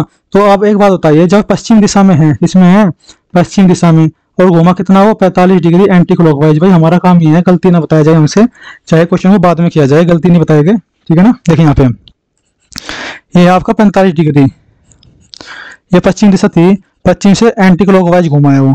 अगर पश्चिम से आपको एंटी क्लॉकवाइज घुमा है, आपको पता है घंटे की उल्टी दिशा में घुमा है, तो कितना कहाँ घूमेगा वो आपका पता होगा, वो घूमेगा आपका दक्षिण पश्चिम दिशा में। कहाँ घूमेगा, दक्षिण पश्चिम दिशा में, इस साइड में आपका घूम जाएगा। इसका आंसर आ जाएगा दक्षिण पश्चिम, ठीक है ना दोस्तों। क्वेश्चन नंबर 97 देखिए, क्वेश्चन नंबर 97, प्लस और माइनस को परस्पर आपस में बदल दिया जाता है, ठीक है ना। क्या कहा मैंने, प्लस और माइनस को बदल दिया जाता है और गुणा और भाग को परस्पर बदल दिया जाता है। अगर इनको बदल दिया गया है तो प्रश्नवाचक चिन्ह पर क्या आएगा, फटाफट इसका आंसर बताइए मेरे को कितना आएगा। चलो आप करो क्वेश्चन, ठीक है। देखिए चलो मैं कर देता हूँ आपके लिए, क्योंकि आप क्यों परेशान हो ना, आपको सोल्यूशन से मतलब होना चाहिए, ठीक है। बस हमें सही अप्रोच के साथ क्वेश्चन करना है। 162 गुणा का मतलब भाग हो जाएगा 9, माइनस का मतलब प्लस हो जाएगा 452, प्लस का मतलब माइनस हो जाएगा 7, भाग का मतलब गुणा हो जाएगा 9। देखिए जब हम इससे 9 से डिवाइड करेंगे, क्योंकि यहाँ पे लिखा है गुणा को भाग में कन्वर्ट करना, जब इसको 9 से डिवाइड करें कितना आएगा, 9 एकम 9, कितना होगा 7, 9 72, 98 में 162 होता है प्लस, यहाँ पे कितना है 452 माइनस के 63, 452 में 18 जोड़िए, 8 और 2 10, 5 6 7, 470 माइनस के 63, तो कितना आ जाएगा, 10 में 3 गया 7, 407 आपको क्या आ जाएगा 97 का आंसर आ जाएगा, ठीक है दोस्तों। क्वेश्चन नंबर 98 पे चलिए। ए और बी ने क्रम से इतने रुपए और इतने रुपए निवेश किए। सबसे पहले रेशो निकाल लीजिए, 0 गए 0 गए 0। देखिए यहाँ पे 171 और 243 किससे कटता है, 4 3 7 2 9, 7 और 2 9 से कट जाएगा, इनका भी रेशो निकाल लीजिए। 9 एकम 9, 9 9 81, 19 में 171, 9 दूनी 18, 9 7 63, फाइनल रेशो कितना आ गया 19 27 आ गया। इसने कहा ए का हिस्सा 3800 रुपये है, यानी कि 19 की वैल्यू कितनी है, 19 की वैल्यू आपकी 3800 है, तो ए की वैल्यू कितनी हो जाएगी 200 हो जाएगी। तो क्वेश्चन में क्या कहा है, उनके द्वारा मिलकर कमाया गया कुल लाभ कितना होगा, 27 और 19 को जोड़ दीजिए, 9 और 7 16, 46 और 46 गुणा 2, यानी कि 9200 कितना हो जाएगा, 9200 आंसर हो जाएगा। Question number 98। क्वेश्चन नंबर 99 देखिए, क्वेश्चन नंबर 99 क्या है, क्वेश्चन नंबर 99, दिए गए प्रश्न को पढ़े और निर्णय करें कि कौन सा तर्क प्रबल है। क्वेश्चन दिए गए प्रश्न को पढ़े और देखिए कौन सा तर्क प्रबल है। क्या पेड़ काटने पर पूरी तरह से रोक लगानी चाहिए। देखिए भाई अगर पेड़ काट दिया हमने तो इसका जो आर्गुमेंट हो क्या कहता है, हाँ ग्लोबल वार्मिंग का सामना करना जरूरी है। भाई अगर हमने पूरी तरीके से रोक लगा दी तो ग्लोबल वार्मिंग का सामना हो जाएगा, बिल्कुल सही बात है। नहीं, पूरी तरह रोक लगाने पर लकड़ी संबंधित उद्योगों और पेशावरों पर इसका असर होगा, ठीक है। मेरी बात बिल्कुल ठीक है। जो हमारे व्यापारी भाई साहब है, जो यानी कि सिर्फ जिनकी आजीविका इसी के ऊपर चल रही है, वो बिल्कुल बंद हो जाएगी। यानी कि दोनों के दोनों आर्गुमेंट क्या है, बिल्कुल सही है, प्रबल रूप से दोनों के दोनों क्या है, सही है। चलिए क्वेश्चन नंबर 100 की तरफ। बहुत बढ़िया, आप क्वेश्चन नंबर 100 पे आ गए हैं। देखिए यहाँ पे 15 जनवरी 2019, 15 जनवरी 2019 को क्या था, 15 जनवरी 2019 को मंगलवार था। 15 जनवरी 2019 को क्या था, 15 जनवरी 2019 को मंगलवार था। तो 29 जनवरी 2020 को, 29 जनवरी 2020 को क्या होगा, एक बात बताओ, यहाँ भी जनवरी और यहाँ भी जनवरी, तो कितने दिन का गैप है यहाँ पे, 14 डेज का गैप है। और 14 डेज में कितने आपके लिए वो होते हैं, रिमाइंडर होता है, 7 डिवाइड करने में कुछ भी नहीं होता। तो इसका मतलब ये है, यहाँ 15 जनवरी लिख लीजिए या 29 जनवरी लिख लीजिए, एक ही बात है, ठीक है। तो देखिए यहाँ पे कितना अंतर आ गया, यहाँ पे एक का अंतर आ गया। जब यहाँ पे एक का अंतर है तो यानी मंगलवार में कितना हो जाएगा, बुधवार हो जाएगा, ठीक है। कितना हो जाएगा आपका, मंगलवार से अगला दिन बुधवार। आगे देखिए यहाँ पे क्वेश्चन नंबर 101, 101 क्वेश्चन को तब तक आप करिए, थोड़ा पानी पीता हूँ मैं। देखिए क्या है,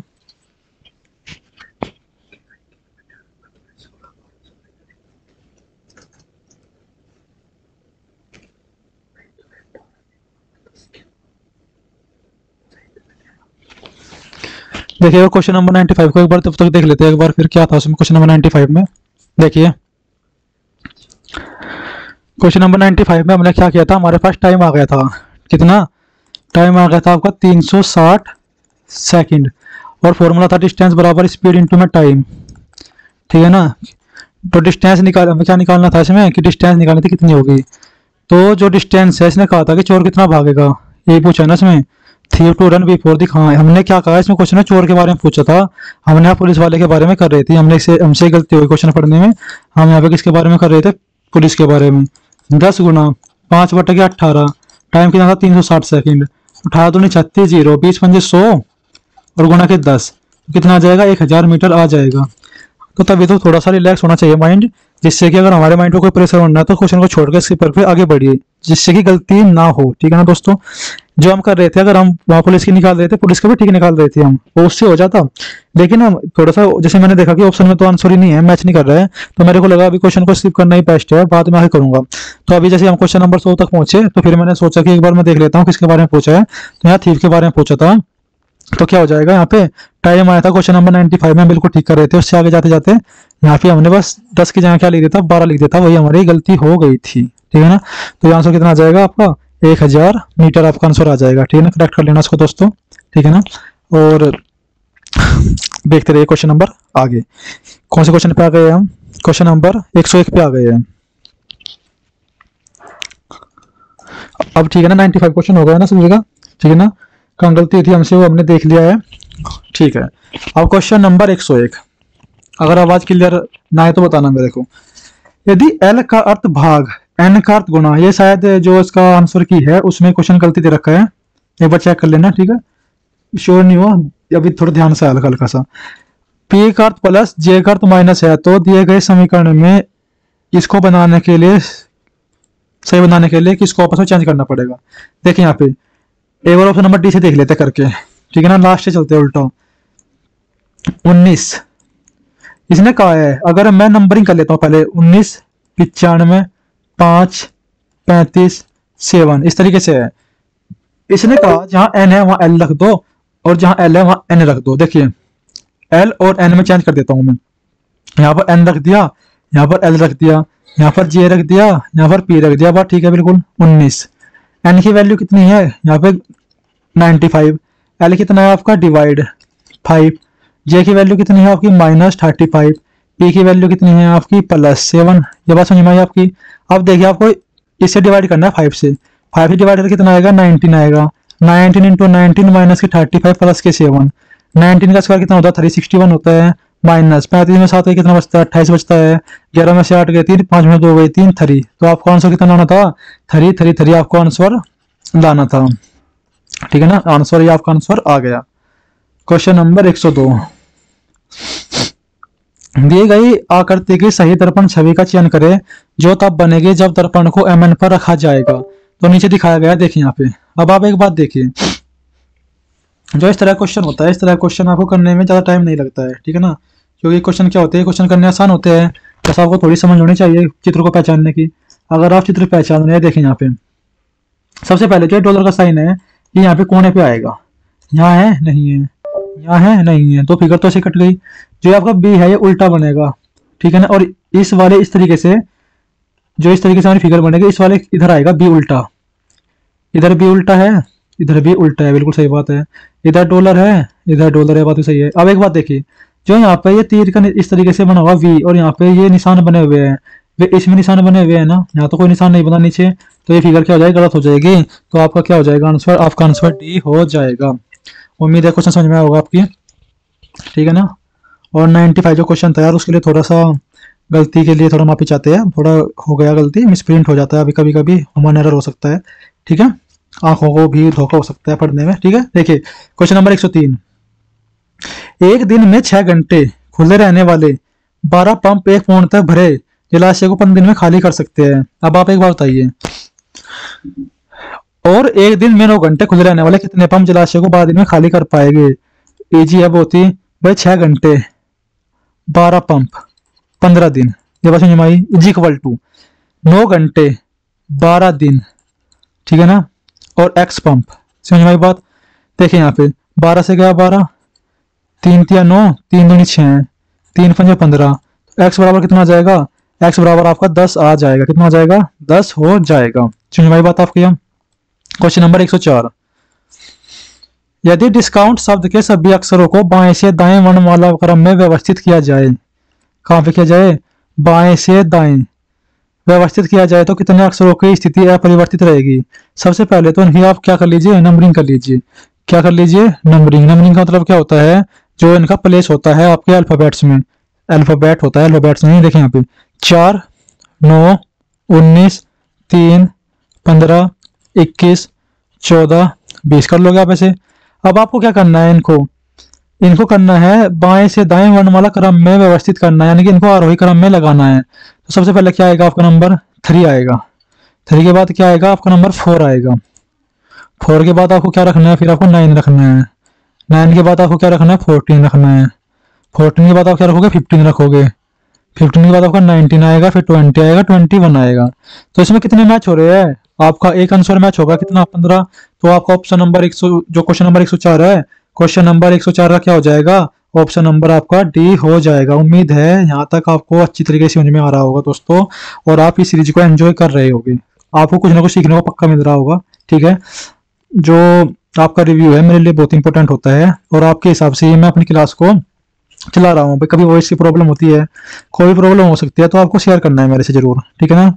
और जो लोग टेलीग्राम ग्रुप से नहीं जुड़े हो, जल्दी से जल्दी जुड़ जाइए टेलीग्राम में। लिंक मैं डिस्क्रिप्शन में डाल दूंगा इसका, और उसकी पीडीएफ आपको वहीं पे मिलेगी। जो मैं पढ़ाता हूँ यहाँ पे टेलीग्राम पे ही मिलेगी। ठीक है ना? और इस ग्रुप को भी और यूट्यूब चैनल को भी शेयर कर दीजिए। ठीक है? जीपी का छठा पद ज्ञात कीजिए। देखिए 5 तिया 15, 15 तिया 45, 45 तिया 135।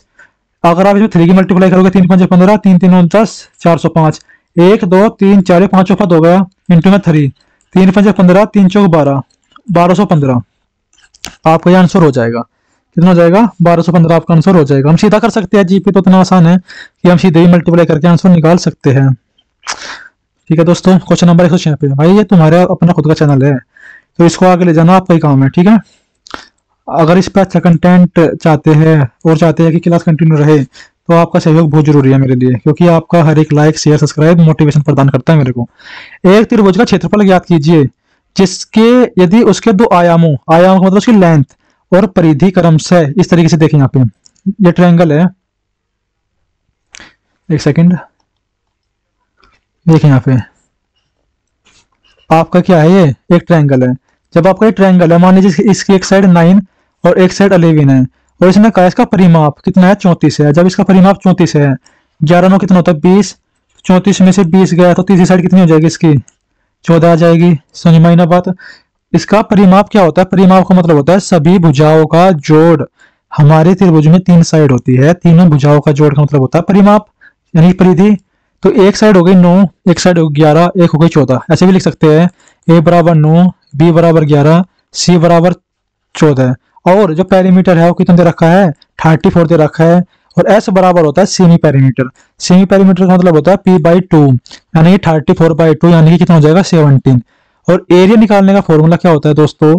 एरिया निकालने का फॉर्मूला होता है एस इंटू में एस माइनस ए इंटू में एस माइनस के बी इंटू में एस माइनस के सी। उम्मीद है यह बात आपकी समझ में पूरी तरीके से आ गई होगी। देखिए यहाँ पे area is equal to s क्या है? आपका सेमी पैरामीटर। सेमी पैरामीटर कितना होता है? 17 होता है। और 17 में से ए की वैल्यू देखिए, आपकी वैल्यू ए ये रही ना। 17 में से 9 का कितना बचेगा? आपका 8 बचेगा। 17 में से 11 का कितना बचेगा? 6 बचेगा। 17 में से 14 का कितना बचेगा? 3 बचेगा। उम्मीद है यहाँ तक समझ में आई होगी बात। आगे देखिए आपको क्या करना है? देखिए रूट के अंदर 17 रहेगा, इसमें 17 नहीं है रूट में, और इसमें 17 नहीं है रूट में, यानी कि 2 ऑप्शन तो एलिमिनेट हो गए आपके। अब आपको इनमें से आंसर बताना है कितना होगा। देखिए यहाँ पे 17 गुना 8 से 48 या 144, यानी कि 144। और 144 का अंडर रूट कितना होता है दोस्तों? 12 होता है। 12 रूट 17 का क्या हो जाएगा? आंसर हो जाएगा। बहुत अच्छे, आप यहाँ तक जुड़े हुए हो दोस्तों। सिलेक्शन की सीमा दूर नहीं है। ठीक है ना? लगे रहिए कंटिन्यू। पिछले वाले मॉक में भी ये क्वेश्चन गलती था, इस वाले मॉक में भी क्वेश्चन गलती है। ठीक है, मैं इसको आपके ऊपर छोड़ देता हूँ, क्योंकि क्वेश्चन गलती है, इसका आंसर नहीं आ रहा है कैसे भी करके। ठीक है, देखिए 17 5 12 मैं करके दिखा देता हूँ आपको। फिर भी 56 भाग 1/2, 15 प्लस के 12 माइनस 9 प्लस के 6। पहले हम जो रेखा लगी है उसको सोल्व करेंगे। 17 5 होता है 12। ठीक है। देखिए नौ और 5 कितना होता है 14, सॉरी यहाँ 6 है। 9 और 6 कितना होता है 9 और 6 15, 15 में से 12 गए 3, यानी कि इसकी जगह क्या लिख लेंगे हम 3 लिख लेंगे। यहाँ पर कितना है 15 12 27, 27 में 3 गए कितना बचता है 24। देखिए 56 भाग 1/2, पहले ब्रैकेट सोल्व करेंगे 24, 2 से डिवाइड करेंगे 12, 56/12 ऑप्शन में नहीं है।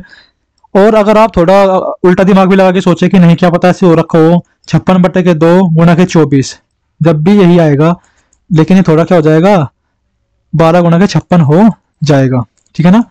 तो ये नहीं करना है बिल्कुल भी, ठीक है दोस्तों, ना ये करना है। ये क्वेश्चन ही गलती है, पिछले वाले मॉक में भी क्वेश्चन गलती था, एग्जाम पूरे के अभी तक 2 मॉक में क्वेश्चन इस तरह गलती आया हुआ है। अगर इसका सही सॉल्यूशन आपके पास है तो आप मेरे को कमेंट करके बता सकते हैं, ठीक है ना। बिल्कुल बेझिझक होके आप इसमें कमेंट कर सकते हैं। आप मेरे को बड़ा भाई छोटा भाई मानने कमेंट कीजिए, मैं आपके हर क्वेश्चन का समाधान करने की पूरी पूरी कोशिश करूंगा, ठीक है ना। और यूपीएसआई ओरिएंटेड सारे सब्जेक्ट पढ़ेंगे और तैयारी करते रहेंगे। क्वेश्चन नंबर 108, प्रश्नवाचक चिन्ह के स्थान पर वह विकल्प रखे, वही मोस्ट इंपोर्टेंट क्वेश्चन है।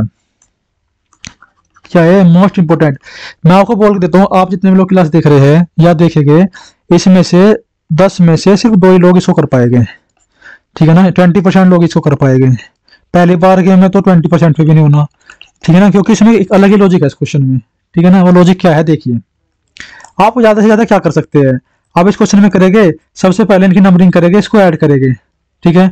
ऐड करके कितना आएगा, जैसे मान लो 77 आ गया, आप देखोगे -10 करके 67 आ गया, या आप देखोगे 57 आ गया तो 10 कर लिया, जोड़ के देख लिया। या फिर ऐसा करोगे जब आपका आंसर सेट नहीं होएगा कि आप इनका अपोजिट लेटर यूज करोगे, अपोजिट लेटर से भी बिल्कुल भी नहीं आने वाला, यानी कि मैंने इसमें सब कुछ करके देख लिया बिल्कुल नहीं आएगा।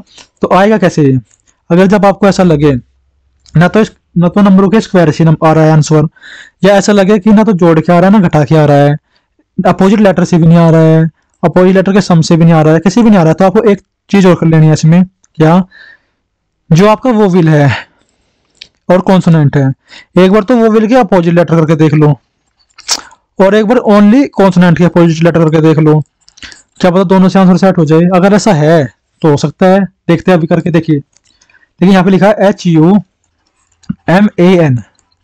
मैंने क्या कहा, यहाँ पे लिखता है वोवेल्स के अपोजिट, और यहाँ पर लिख लेंगे हम कॉन्सोनेंट्स के अपोजिट, सिर्फ ओनली वोवेल्स ओनली कॉन्सोनेंट्स। देखिए यहाँ पे अगर ये H है, H की जो प्लेस वैल्यू होती है कितनी होती है 8 होती है, ये कितना होता है 21 होता है, 21 का अपोजिट कितना होता है 6 होता है। M कॉन्सोनेंट है तो इसको 13 का 13 से लिख लीजिए। A वोवेल है, इसका अपोजिट कितना होता है, पहले नंबर पे ये होता है, इसका अपोजिट होता है 26, और एक कॉन्सोनेंट है, इसको लिख लीजिए ऐसा का ऐसे ही। अगर इससे सेट ना हुआ तो फिर हम देखेंगे कॉन्सोनेंट से सेट करके, वोवेल को ऐसा ही लिख लेंगे और कॉन्सोनेंट को क्या कर लेंगे, इसके अपोजिट लिख लेंगे। ये मोस्ट इंपोर्टेंट सवाल लगा मेरे को इस मॉक का, ऐसा सवाल जो दिमाग घुमा दे, ठीक है ना। देखिए यहाँ पे 8 और 6 14, 14 14 28 कितना होगा 28, 13 और 26 कितना होता है 39, इनको ऐड करो, 9 और 8 17, 3 और 2 5 और 1 6 66। भाई ये इस तरीके से मैंने दिमाग लगाया इसमें कि ये कैसे भी नहीं हो रहा है, मतलब कि मैंने इसमें कई हथकंडे अपनाए कई तरीके, लेकिन नहीं हो पा रहा था। लेकिन फिर मैंने सोचा कि ऐसा भी तो हो सकता है कि क्या पता वो व्हील का प्लेस अपोजिट लेटर से कर रखा हो और बाकी कॉन्सोनेंट को ऐसे रख के सम कर रखा हो, तो मेरे भाई कुछ भी आ सकता है, घबराना नहीं है, ठीक है ना। क्वेश्चन में फंस सकते हो, कोई भी फंस सकता है क्वेश्चन में, लेकिन थोड़ा सा क्वेश्चन को स्किप करके आगे बढ़िए, दोबारा ये क्वेश्चन पे पक्का होगा, ठीक है ना।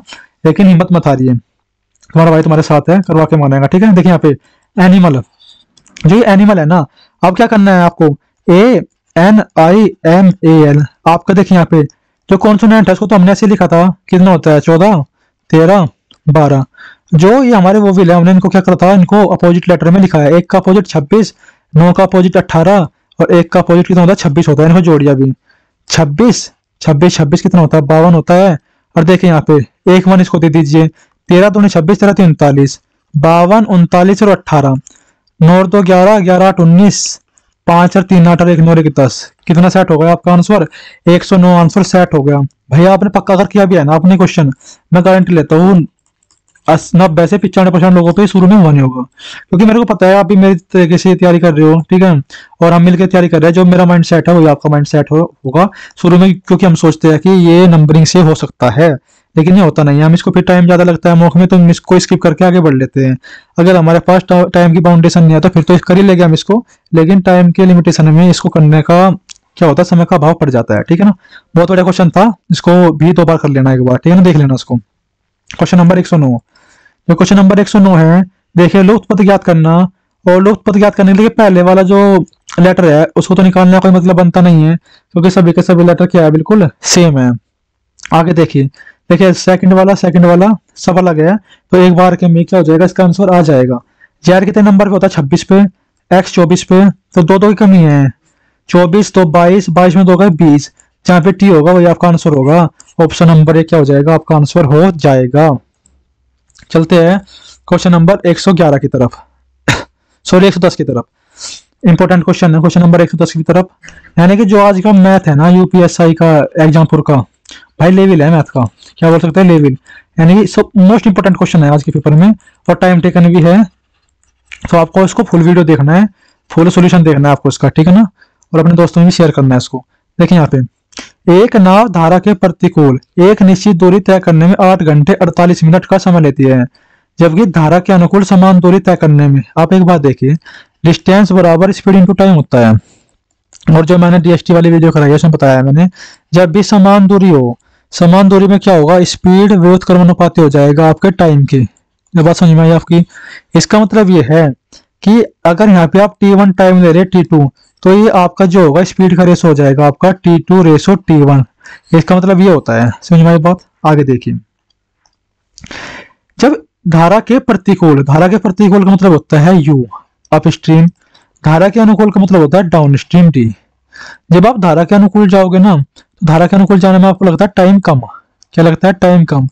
और जब धारा के प्रतिकूल जाओगे कहीं जाने में सेम डिस्टेंस को लगता है टाइम ज्यादा, क्योंकि धारा के प्रतिकूल जाने में नाव की स्पीड और माइनस हो जाती है धारा की स्पीड एक तरीके से। और जब धारा के अनुकूल जाओगे तो नाव की स्पीड और धारा की स्पीड क्या हो जाती है, आपकी जुड़ जाती है, यहाँ पे स्पीड मैक्सिमम हो जाती है। ठीक है दोस्तों, आगे देखिए क्या लिखा है इसमें। इसने कहा 8 घंटे 48 मिनट, 48 मिनट को घंटे में कन्वर्ट करोगे आप, 8 प्लस 48 बटे के 60, 12 चौक 48, 12 पंजे के 60, 5 अट्ठे 40, 40 और 4 44, 44 बटे के 5। यानी कि जैसे ही नाव प्रतिकूल जा रही है उसको कितना टाइम लग रहा है, 44 बटे के 5 घंटे लग रहे हैं, टाइम का रेशो है इधर। ठीक है, आगे देखिए इसने क्या कहा आगे, इसने कहा और जबकि धारा के अनुकूल समान दूरी को तय करने में 4 घंटे लगते हैं, हो गए 4 घंटे आपके। अगर हमें रेशो निकालना है, 4 से इसको डिवाइड कर दीजिए, कितना आ जाएगा 11, और टाइम का जो रेशो आएगा कितना आएगा, 5:11, 5:11 आपका आ जाएगा। उम्मीद है बात समझ में आई होगी आपके। अगर ये बात समझ में आ गई तो एक बात देखिए, नाव की गति और जल धारा की गति के बीच का अनुपात क्या है। सबसे पहले आप इनकी स्पीड तो निकाल लीजिए, जो इनका स्पीड का रेशो होगा, मैंने आपको बताया जब डिस्टेंस समान होती है तो टाइम और स्पीड एक दूसरे के व्युत्क्रमानुपाती होते हैं, तो इनकी स्पीड आ जाएगी 11 और 5 इस तरीके से। यानी कि D बटे U का रेशो कितना आ जाएगा, 11 बटे के 5 हो जाएगा। और मैंने आपको शुरू में बताया अभी, D की वैल्यू क्या होती है, D की वैल्यू होती है नाव की गति प्लस धारा की गति, और U की वैल्यू कितनी होती है, नाव की गति माइनस के धारा की गति, इज इक्वल टू 11 बटे के 5। यहाँ पे योगांतर अनुपात करने में लगा दीजिए। जब आपको इस तरीके से x और y की वैल्यू निकालनी हो तो यहाँ पे लिख दीजिए x बटे के y, 11 प्लस के 5 कितना हो जाएगा 16, और 11 माइनस के 5 कितना हो जाएगा 6, तो 2 8 16, 2 3 6 कितना हो जाएगा दोस्तों, 8 बटे के 3 हो जाएगा। समझ में आया आपकी बात। योगांतर अनुपात करने में लगा के हमने इस क्वेश्चन को सीधे ही कर लिया। मोस्ट इंपोर्टेंट क्वेश्चन क्या है, ये इंपोर्टेंट क्वेश्चन है, मॉक नंबर 4 में एग्जामपुर की, वेरी गुड क्वेश्चन, रेटिंग 5 की रेटिंग है इसको। ठीक है ना, चलते हैं आगे क्वेश्चन में। Question number 101, sorry question number 111। ये मोस्ट इंपोर्टेंट क्वेश्चन है भाई, दिमाग घुमाने वाला क्वेश्चन आ गया ये भी। इसमें हम क्या कर सकते हैं, फंस सकते हैं इस क्वेश्चन में। कैसे फंसेंगे देखता हूँ, बताता हूँ आपको। ये क्वेश्चन आसान है, 5 सेकंड का क्वेश्चन है, लेकिन दिमाग में क्लिक करने की बात है बस। देखिए, निम्नलिखित वर्त आरेख में एक विद्यार्थी द्वारा 5 विषयों A, B, C, D और E में प्राप्त कुल अंकों का विभाजन दर्शाया गया है। इसका मतलब ये है, जो ये हमें 360, जो ये सर्किल दिया गया है हमें 360 डिग्री का पूरा, इसमें क्या है, जो ये नंबर मिले हुए हैं ना, ये नंबर हमें मिले हुए इस तरीके से, मान लीजिए 100 में से 80, 100 में से 90, जो डिग्री दी गई है ना उन नंबर की है, न कि पूरी इस तरीके से कि 100 ये है, 100 ये, 100 ये मैक्सिमम आउटपुट है रिजल्ट का। ठीक है ना, देखिए यहाँ पे अभी क्या कह रहा है क्वेश्चन में, देखते हैं। प्रत्येक विषय में अधिकतम कितने अंक है, 150 अंक है, और उसने कुल 600 अंक प्राप्त किए। जब प्रत्येक विषय में 150 अंक है तो टोटल पेपर कितने नंबर का था? 750 का था। तो इसका मतलब ये 750 नंबर नहीं है, ये कितने नंबर है? ये 600 नंबर है मेरे भाई। कैसे? क्योंकि क्वेश्चन में कहा गया है कि जो ये A B C D circle में बटे हुए हैं ना, ये आपके 600 नंबर है। देखो आई ना बात समझ में? कितने नंबर है? 600 नंबर। कभी आप इसमें 750 मान के कर दो, से 750 से नहीं करना है, ठीक है ना। कितने नंबर हो गए दोस्तों? 600 नंबर हो जाएगी। अब आगे देखिए क्या कहा है इसमें। इसमें कहा है, क्वेश्चन पढ़ते अब क्या है। विद्यार्थियों को कितने विषयों में अपने औसत अंक से अधिक अंक प्राप्त हुए? अब एक बात बताओ, टोटल अंक कितने मिले उसे? 600। सब्जेक्ट कितने हैं? 5। और ये 600 किसके इक्वल है? डिग्री में 360 के इक्वल है। और सब्जेक्ट कितने हैं? 5। तो यानी कि दोनों को एवरेज आ जाएगा। नंबरिंग की बात करो, नंबर में कितने आएंगे आपके नंबर? 120। और डिग्री में कितने बात करो, डिग्री में कितने आएंगे आपके? 72 डिग्री आएंगे। अगर ये 72 डिग्री है और क्वेश्चन में पूछे कि आपके नंबर औसत अंक से कितने अधिक है, यानी कि कितने ऐसे नंबर है जो औसत अंक से अधिक आए हो, जितनी भी डिग्री 72 डिग्री से ज्यादा है, वो क्या होगा? वो आंसर होगा। ये तो आपकी औसत के बराबर हो गए, ये तो आंसर नहीं है। ये औसत से कम हो गए, ये औसत से कम हो गए, तो 76 और 84 क्या हो गया आपका? औसत से ज्यादा हो गया। ये आपका आंसर आ गया। ठीक है दोस्तों, उम्मीद है क्वेश्चन समझ में होगा आपकी। क्वेश्चन नंबर 112 देखिए। विषयों सी और ए को मिलाकर विद्यार्थी के द्वारा कुल प्राप्त अंक विषय ए और डी को मिलाकर प्राप्त अंकों से कितने % अधिक है? देखिए यहाँ पे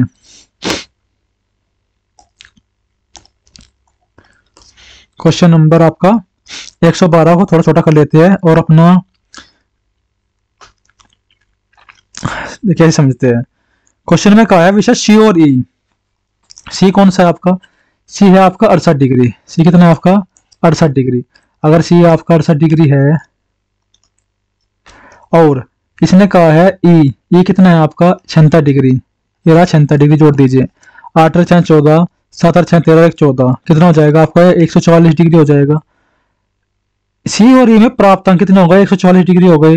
ए और डी में कुल मिलाकर ए और डी कितना हो गया आपका?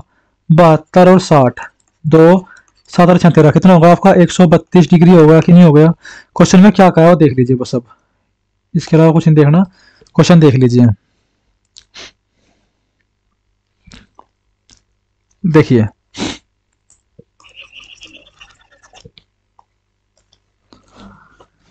इसने कहा है कि विषय ए और डी में मिलाकर कुल प्राप्त अंकों से कितने % अधिक है। देखिए कितना अधिक है ये यार, 100 निकाल लीजिए। 144 132 का 112 से कट जाएगा। 12 12 144, 12 कम 12, 12 कम 12, रेशो कितना का? 12 रेशो 11। ये कितना अधिक है? इससे एक अधिक है। किससे? 11 से। 1/11 का मतलब कितना हो जाएगा? 9.09% हो जाएगा, जो मैंने यहाँ लिख रखा है 9.09%। इसका ये आंसर यहाँ पे 18.189 नहीं है, 9.09% इसका क्या हो जाएगा? आंसर हो जाएगा। बढ़िया क्वेश्चन थे। आगे देखिए क्वेश्चन नंबर 113। नीचे दिए गए आरेख में पैंटों तथा कमीजों की 5 महीनों की बिक्री सैकड़े में दर्शाई गई है। आगे देखिए क्या कहा है फिर। जनवरी और अप्रैल माह में शर्ट की बिक्री में क्या अंतर है? देखिए जनवरी तो ये रहा आपका, और शर्ट किस तरीके से बना हुआ है देख लीजिए। यहाँ पे शर्ट आपका ये रेक्टेंगल या स्क्वायर टाइप में है, ये आपकी शर्ट है। जनवरी और अप्रैल, आपका जनवरी हो गया और आपका अप्रैल ये हो गया। इसने कहा जनवरी और अप्रैल में बिक्री में कितना अंतर है? 70 में से 55 गए, कितना बचा? 15 बचा, यानी 1500। कितना है आपका? 1500 आंसर आ जाएगा। आगे देखिए अगला क्वेश्चन भी सेम ऐसे है। जनवरी और अप्रैल में शर्ट की बिक्री में अंतर, सेम क्वेश्चन है, तो 1500 आंसर है इसका। क्वेश्चन नंबर 115 देखिए। 5 महीने की शर्ट की कुल बिक्री, 5 महीने शर्ट की कुल बिक्री। आगे देखिए 5 महीने में पतलून की कुल बिक्री, यहाँ पतलून यानी पैंट की कुल बिक्री से कितने % अधिक है? तो क्या करना है क्वेश्चन में? कुछ नहीं करना है, इनको सबको ऐड कर देना है और फिर क्वेश्चन को सोल्व करना है। देखिए यहाँ पे आपकी जो शर्ट है, शर्ट कौन सी है आपकी? क्या आपकी शर्ट है? तो जोड़िए 70 और 30 कितना होता है? 70 30 100 होता है। और 55 और 55, सॉरी ये नहीं जोड़ना आपको, 75 और 65 और 55, 75 65 और 55, ऊपर कितना आपका? 100। 5 10 15, 7 और 6 13, 5 18 19, एक और एक दो, कितना आ गया आपका? 295 आ गया। कितना आ गया? 295 आ गया आपकी शर्ट 295। पतलून देखिए आप कितनी है पतलून। पतलून ही है आपकी ये वाली पैंट 40 50 90, ये होगा 90 55 और 25 80, ये होगा 80 और 34। 4 9 8 17 3 20, कितना हो गया? 204 हो गया। अगर हमने सही जोड़ा है तो बिल्कुल ठीक आएगा आंसर, ठीक है ना। देखें यहाँ पे कितना हो गया? 204 हो गया। तो आपको क्या करना है क्वेश्चन में? क्वेश्चन में कुछ नहीं करना है, बस आपको निकालना है कितने अधिक है। तो कितना अधिक है? 91। 5 में 4 का 91 अधिक किससे? 204 से। क्या निकालना है? 100% निकालना है, ठीक है। अब देखिए क्या कर दीजिए, सीधे भाग कर दीजिए 204 से 9100 को। कितना आ जाएगा? 2 चौक 8, 4 चौक 16, 4 दूनी 8, 10 में 6 गया 4, 10 में से 1 गया 9, 0। तो 5 10 होगा नहीं, 44 आएगा। तो 44 इसका क्या हो जाएगा? 44 इसका आंसर हो जाएगा। 44 पॉइंट समथिंग जो भी है इसका आंसर हो जाएगा, ठीक है दोस्तों। ये बात समझ में आ गई होगी आपके। चलते हैं क्वेश्चन नंबर 116 पे। मैथ वाले पोर्शन के 4 ही क्वेश्चन बचे हैं हमारे, इसको फटाफट निपटा लेते हैं। देखिए एक कक्षा के 40 छात्रों की औसत आयु 12 वर्ष है। कितनी है? 40 छात्रों की औसत आयु 12 वर्ष है। यदि शिक्षक, मान लीजिए इसमें एक शिक्षक आ गया और उसकी आयु भी शामिल कर ली जाती है, टोटल कैंडिडेट कितने हो जाते हैं? 41 हो जाते हैं। जिनकी औसत आयु कितने वर्ष हो जाती है? 13 वर्ष हो जाती है। जब हमारा एवरेज 13 वर्ष है और हम अपने एवरेज से कंपेरिजन करते हैं तो कितना कम है? 1 कम है। और कितने स्टूडेंट्स पे? 40 स्टूडेंट्स पे, तो कितना कम हो जाएगा? 40 कम। अगर हमें अपना एवरेज शून्य बनाना है, शून्य बनाने के लिए एक बंदे का कितना वेट या कितना वजन, कितनी आयु जोड़े इसमें कि ये 0 बन जाए। कितनी जोड़ेगी? 40। तो यानी कि 40 से 40 का 0 बचेगा। जो टीचर है, टीचर की आयु कितनी हो जाएगी? एवरेज कितना था? 13 था और 40 में हमने जोड़ दिया तो कितना आंसर आ जाएगा? 53 आंसर आ जाएगा। उम्मीद है क्वेश्चन समझ में आया होगा आपकी। चलते हैं क्वेश्चन नंबर 117 पे। फिर आ गया हमारा नाव धारा वाला क्वेश्चन। यानी ये तो इतना इंपॉर्टेंट चैप्टर है ना, डिस्टेंस स्पीड टाइम, ये आता ही रहेगा, ठीक है। देखिए जो भाई अंत तक टिकेगा वही कुछ करेगा, ठीक है ना। एक नाव बिंदु ए से बिंदु बी तक धारा के अनुकूल यात्रा करने में 20 घंटे लेती है। देखिए यहाँ पे ये ए से बी बिंदु है और ए और बी के बीच मध्य बिंदु, मान लीजिए ए और बी के मध्य बिंदु सी है। यहाँ से यहाँ तक की दूरी को हमने डी मान लिया और यहाँ से यहाँ तक की दूरी को हमने डी मान लिया, क्योंकि मध्य बिंदु है। यह वाली दूरी बराबर हो जाएगी और ए भी बराबर टोटल कितना हो जाएगा? ए भी बराबर 2d हो जाएगा। यहाँ तक बात समझ में है। धारा की गति यानी कि x बराबर 5 किलोमीटर प्रति घंटा, सॉरी हम धारा को अपनी क्वेश्चन में y मान के चलते हैं 5 किलोमीटर प्रति घंटा, और नाव की गति को हमने x मान लिया, x बराबर 10 किलोमीटर प्रति घंटा। इतना हो गया। अगर हमें धारा के अनुकूल जाना है, धारा के अनुकूल जाने में x प्लस वाई होता है 15 किलोमीटर प्रति घंटा, जिसको मैं डी से डिनोट करता हूँ। अगर हमें धारा के विपरीत दिशा में जाना है, जिसको मैं अपस्ट्रीम बोलता हूँ, वो होता है आपका x माइनस के वाई 5 किलोमीटर प्रति घंटा। उम्मीद है यहाँ तक समझ में होगी बात। अब क्वेश्चन में क्या कहा है उसने? ए और बी के बीच की दूरी ज्ञात कीजिए, यानी कि 2d ज्ञात करना हमें। 2d कितना है? अब तो क्वेश्चन को जो मेन पॉइंट है आइए वो पकड़ते हैं इसके क्वेश्चन का। यही जो क्वेश्चन का मेन पॉइंट है ये है, उसने कहा है कि ए से बी पर गई और ए और बी के मध्य बिंदु सी पर आती है। कैसे? देखिए ए और बी पे जाने का मतलब है 2d, धारा की दिशा में 2d पे गई, कितनी स्पीड से? 15 की स्पीड से, प्लस उसने कहा फिर बी से सी तक वापस आई। कितनी दूरी है बी से सी तक की? डी बटे के कितना आएगा यहाँ पे? 5। और कितना टाइम लिया दोस्तों? 20 घंटे का समय लिया। जब उसने 20 घंटे का समय लिया है तो 20 घंटे का समय लेने का मतलब कितना है आपका? ये आ जाएगा एलसीएम 15 आ जाएगा। 2d प्लस के 3d इज इक्वल टू कितना हो जाएगा? 20 हो जाएगा। ऊपर वाली बात समझ में रखिए ना आपके। देखिए अगर ये आपका 3 और 2 कितना होता है? 5। 5d बटे के 15 बराबर कितना हो जाएगा? 20। 5 दिया 15, डी बराबर कितना हो जाएगा आपका? 60 किलोमीटर। लेकिन भाई उसने डी नहीं पूछा, उसने पूछा है 2d। तो 2d कितना हो जाएगा? 120 किलोमीटर आपका आंसर हो जाएगा। यह बात समझ में आई आपकी? क्वेश्चन समझ में आना, क्लियर है ना क्वेश्चन? ठीक है, वेल डन। चलते हैं क्वेश्चन नंबर 118 की तरफ। एक किराना व्यापारी क्या करता है? 15 रुपए प्रति किलोग्राम और 20 रुपए प्रति किलोग्राम की 2 दालें लेता है। पहली वाली कितनी है? 15। सेकंड वाली कितनी है? 20। इसने कहा है कि 18 रुपए में बेचना है, इनका मिक्सचर निकालिए। या किस अनुपात में इसको मिलाना होगा। 20 में 18 गए 2, 18 में से 15 गए 3, 2:3 में मिलाना होगा। ये आपका आंसर हो जाएगा 2:3। क्वेश्चन नंबर 119 पे चलते हैं। क्वेश्चन नंबर 119 क्या कहता है? 250 व्यक्तियों के एक समूह में 40% पुरुष और 60% महिलाएं है। देखिए 250 व्यक्ति है, अगर 250 में 40% मतलब होता है 2/5, 5 में 25, 5 में 25 और 0, 50 दूनी 100, यानी कि मेल कितने हैं? मेल है 100, तो फीमेल कितने हैं? फीमेल है आपके कितने? 150, टोटल कितने हो गए? 250। ठीक है, अब इसने कहा यदि 30 महिलाएं और शामिल हो जाती है, अगर 30 महिलाएं शामिल होगी तो महिला कितनी होगी? 180, और जो टोटल मेंबर है कितने हो गए? 250 में 30 ऐड किया 280 हो गई। तो इसने कहा है कि तो नए समूह में महिलाओं की संख्या कितनी होगी प्रतिशत के रूप में? भाई कितनी होगी? 180 होगी। कितने से? 280 से गुणा के 100, 0 से गई 0, 2 9 18, या आगे काट के 14, 2 से काटा 7, इसको काटा 50, 450 को 7 से भाग दे दीजिए, 7 6 42, 5 में 2 गए 3, 0, 7 चौक 28, यानी कि 64.29 इसका क्या आ जाएगा? आंसर आ जाएगा। चलते हैं क्वेश्चन नंबर 120 की तरफ। देखिए दोस्तों क्वेश्चन नंबर 120, इसने क्या कहा है? उस शब्द युग्म का चयन कीजिए जो नीचे दिए गए शब्द युग्म से संबंध रखता हो। कैल्शियम से क्या होता है? ऑस्टियोमेलेशिया, हड्डी संबंधी रोग है। ठीक है ना।